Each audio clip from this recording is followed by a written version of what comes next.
This little box I've placed on the table today is a box that many of our children received a few weeks ago at the beginning of Lent. The theme for Lent is a faith that travels with us, and this is basically a little suitcase you kind of carry around. It opens up, and they have all kinds of little Lenten practices, things they can do inside. But I thought I wanted to bring up this little suitcase today, remind us of our faith that travels with us and is with us today. Two scriptures for us today. The first is from the letter of Ephesians, and the second is from the letter of Philippians. Our first passage is this today. For once you were in darkness, but now in the Lord you are light. Live as children of light, for the fruit of the light is found in all that is good and right and true. Try to find out what is pleasing to the Lord. Take no part in the unfruitful works of darkness, but instead expose them. For it is shameful even to mention what such people do secretly. But everything exposed by the light becomes visible.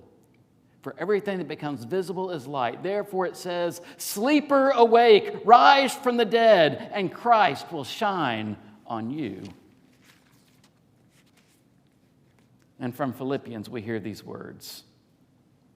Finally, beloved, whatever is true, whatever is honorable, whatever is just, whatever is pure, whatever is pleasing, whatever is commendable, if there is any excellence and if there is anything worthy of praise, think about these things. Keep on doing the things you have learned and received and heard and seen in me, and the God of peace will be with you.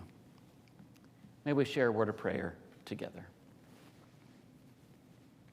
Gracious God, may the words of my mouth and the meditations and thoughts of us all here be acceptable and pleasing to you.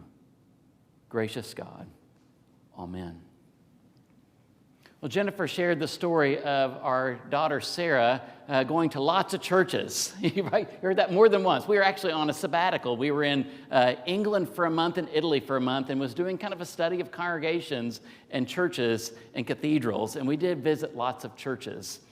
And we had a practice at the end of every day. We'd gather wherever we were for dinner that night, had a practice of asking Sarah what was her most fun thing she did and where she saw God that day, if she could name something about where she saw God. We were at a little Italian trattoria eating dinner, and our tables were extremely close to the tables next to us. We were like basically could extend our elbows out. We were hitting the people sitting next to us.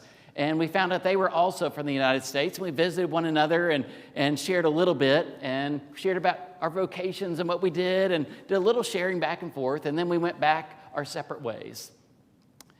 And then at the end of the dinner time, I asked Sarah what was the most fun thing she had done. And she talked about running down this road that was up and down. It felt like a serpent to her, and she was going down the road. And I said, "What about God today? Do you see God anywhere?"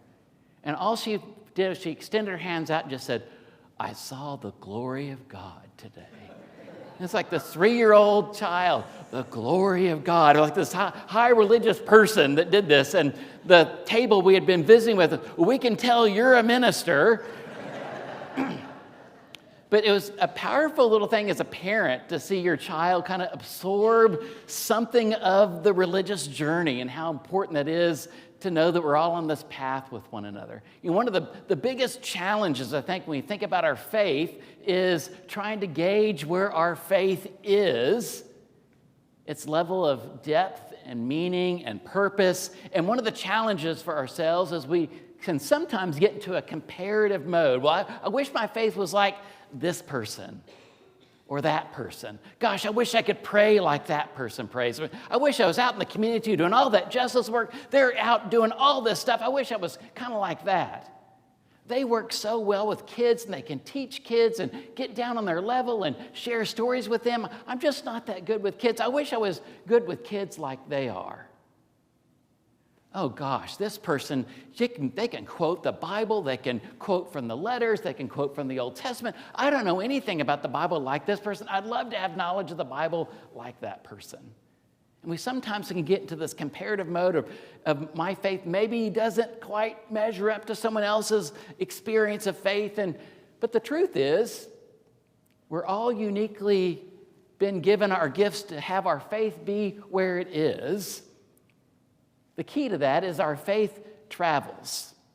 Our faith never stays the same, and it should not stay the same. I hope that my 5-year-old self and my 52-year-old self have maybe a different perspective of what faith might mean. We want our faith to be nurtured and evolving and challenging all the time. Kathleen Norris, who is a Protestant married woman that took Benedictine orders that said, I will follow the life of Saint Benedict, has visited many monasteries, has wrote several books. In one of her books, she said, I discovered through my study of the Benedictine life that no matter how busy we say we are in our life, there is enough time in every day, she said, to pray, to work, to study, and to play. And if you just take those 4 things, pray, work, study, and play, that's kind of a cool kind of template for how my day might unfold. And I think of Kathleen Norris, like, well, I mean, she's got a lot of wisdom. I wish I could write like her. I wish I could. Then I can't get into the comparative game. I just got to think about myself and the pieces that I can do along this spiritual journey and my walk with God and whatever that might look like. And one of the ways I do that is reading. I can read lots of different authors about faith and journey and their own struggles and their own successes and their own discoveries about who they are and where they become. And most of the stories we read about other authors, they have their own little kind of dark nights of the soul in which they struggle with things and they kind of work through the struggles and they find light at the end of their darkness. Reminding me much of the passage we read in Ephesians today, talking about trying to be a people of the light. At the very end, when I kind of raised my voice, said, sleeper awake, rise from the dead, and Christ will shine on you, is a phrase that was borrowed from a baptismal hymn, which is kind of interesting. Is that when a person would come out of the waters after being baptized, that was the refrain that the community of faith would say, sleeper awake, rise from the dead, and Christ will shine on you. Almost a celebration of this new life this person has taken on, that God's light shines on them and blesses them for who they are and who they will become. What a gift to be kind of people of the light and people of the way and discovering what it is God has in store for us. And then sometimes I start reading people and thinking about other authors and what they've said. I'm thinking, gosh, I wish I had the knowledge that these other people that have contemplated and thought about things. But then I realized, as much wisdom as I can gain from others, that God has given me enough wisdom to discern some things for myself.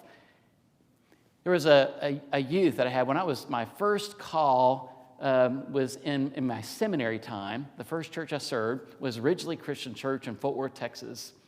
And had my first excursion where I took a group of 8 or 9 youth out to Colorado to spend a week in Colorado at the Colorado Christian Home, the Tennyson Center for Children.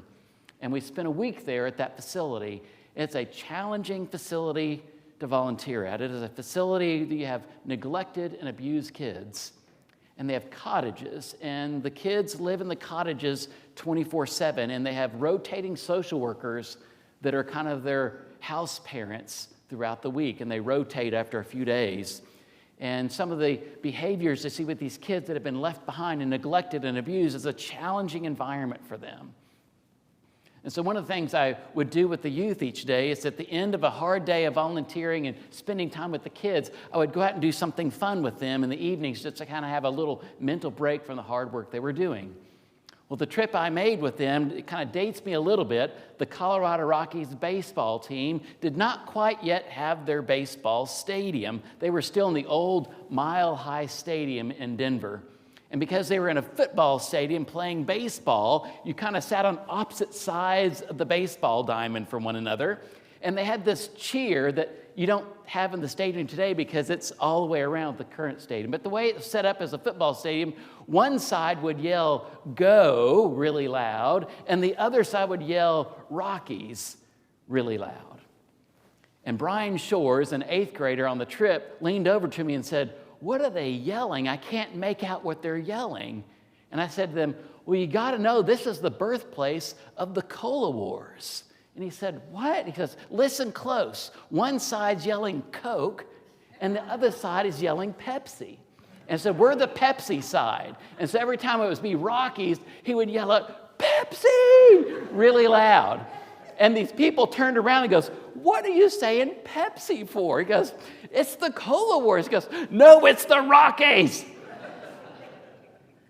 That same kid, Brian, who fell for that gullible joke that I played on him at that Colorado Rockies game, the very next day, our project was given to us. There was a storage unit filled with bungled and damaged bicycles. And Brian and I's job, we divided up in different things, but Brian and I decided to work on this storage bin, and they said no one had worked in that storage bin, worked on the bicycles for at least 6 months.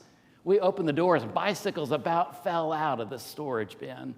So we kind of pulled several out. We saw, well, this one's just a little bit bent. This one needs a new tube in the tire. So we went and shopped for a few little supplies, came back, and started repairing some bicycles. And as soon as we repaired a bicycle, it didn't take any time at all for a kid to jump on that bike and take it and start biking around the complex at the Tennyson Center for Children. At one point in our repairing bicycles, a small little child comes up to us and goes, "How come y'all are here?" And I just let Brian do all the talking. I want to see what Brian has to say. And Brian said, "Well, we're here because of you. And we want to be here with you." And then he said, "Well, how much are they paying you to be here?" And he said, "They're not paying us a thing."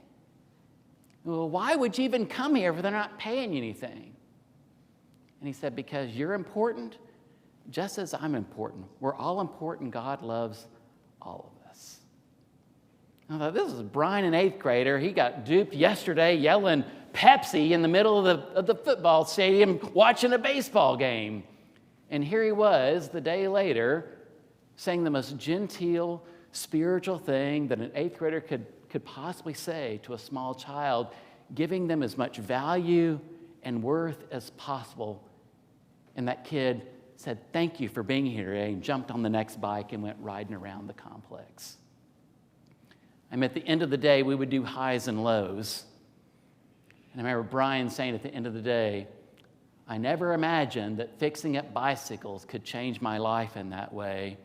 And to see the faces of children with their smiles and their laughter in a place that's hard for them brought me great joy in my life, that I could maybe bring a little bit of joy to someone else." Brian was the spiritual director that day. We didn't need Kathleen Norris, and we didn't need all these famous other authors and people of great faith. We had Brian Shores right there at the Colorado Christian Home Tennyson Center for Children, laying out for us what it means to be a child of God, a person of the light, sharing our faith with another. It's a powerful thing to have someone help us rediscover the things that are important to us. Our journey of faith can be a challenging thing. We go through ebbs and flows of time periods we feel close to God, times we feel distant from God, and times that we kind of feel close to God again. I have a process I walk with people through when they are feeling they're at a challenging time in their spiritual journey. And one of the first things I ask a person who's struggling in their faith is saying, "Tell me from your past the things you have done, the practices you've had a part of your life when you felt closer to God." And they'll maybe name off 3 or 5 things that have helped them feel close to God in the past. And so how many of those things are you doing right now in your life? And more times than not, none of those things are being practiced. And just that simple question of what has fed you, and are you doing the things, are you practicing things that feed you or not? Because if we're not practicing those things, we will feel an absence or a dismissal of that presence of God in our life. And one of the things we've discovered through COVID is that maybe some of the practices we've always had that have been helpful to us are not as helpful anymore. I mean, COVID has been a challenging time. It's been a game changer on all kinds of fronts. It's changed the nature of how we think about family, how we think about work, how we think about church and our faith, how we think about justice in the world. When a pandemic like that comes around every 100 years, it is a societal, global changer. And so sometimes we discover the things that have always worked don't work anymore. And so we begin to celebrate the things that do work, and some of it's kind of a discovery piece. And Denise will preach next week of the theme of growing edges, of leaning into new things. But one of the things I would invite us today is I practice a spiritual practice I simply call the discipline or the practice of awareness. More times than not, psychologists will tell us that about 90% of our time is spent either thinking about the past or imagining the future. And very little time is spent in the present moment. It's hard to have a rich life with God if most of your time is back then and what if, and not being present to yourself and to God and the life around you and being observant about the things going on in your life. An Episcopal priest says that we must have an expansive faith where we are guided by curiosity and wonder. And curiosity and wonder become possible when we open up the present to a larger band of existence in our life, being more present to the people and the experiences we're having every day versus worrying about what was or what will be. We spend a lot of our time worrying and have anxiety and stress about many things we can't even control, and we're not being present to the people or being present to ourselves, being present to the things we need to be present to most of our life. And so I try to remind myself in this, what I call the discipline of awareness, is when I look at my week, well, I've got a meeting here and a meeting here, and I've got to do this visit, I've got to go to the hospital, I've got to prepare this article, I've got to work on this sermon. I can get overwhelmed by my stuff. I get worried about the things that need to be done and worrying about the things that just happened. And then I'll just stop and think, okay, I just need to breathe. So I'll stop for a minute and I'll just take a deep breath. I'll just go, and do that 3 or 4 times. And all of a sudden, the past and the future kind of get pushed away a little bit, and the present moment becomes more real to me. And I can be present to the people, to myself, and to God more fully in my life. When I'm more fully present to people and the experiences around me, the range of things that I can celebrate gets wider and deeper in those moments. The traveling faith, if I just go here and do this and accomplish this, it'll make my faith stronger. Some of the deepest thinkers, theologically, about faith, about church, will say that our traveling faith is not where we physically go, it's where we spiritually go. Where we are supposed to travel is in our interior world to reframe, to reset, to reconsider how it is that I might be a vessel, an ambassador, a representative of God's love in the world. And if I think about it long enough and deep enough, then I can repair bikes like Brian Shores. I can light a candle like my daughter. I can step out on the forefront of justice at a protest, a rally, a demonstration. I can be with people at their greatest need. I can show mercy, I can act justice, I can help change the systems when I'm aware enough internally to be present to the people I can be present to. Sometimes it's just simply being aware of what's absent, what needs to be reclaimed, and simply what needs to be celebrated in our life, in a faith that travels and takes us places we would have never imagined before. Amen.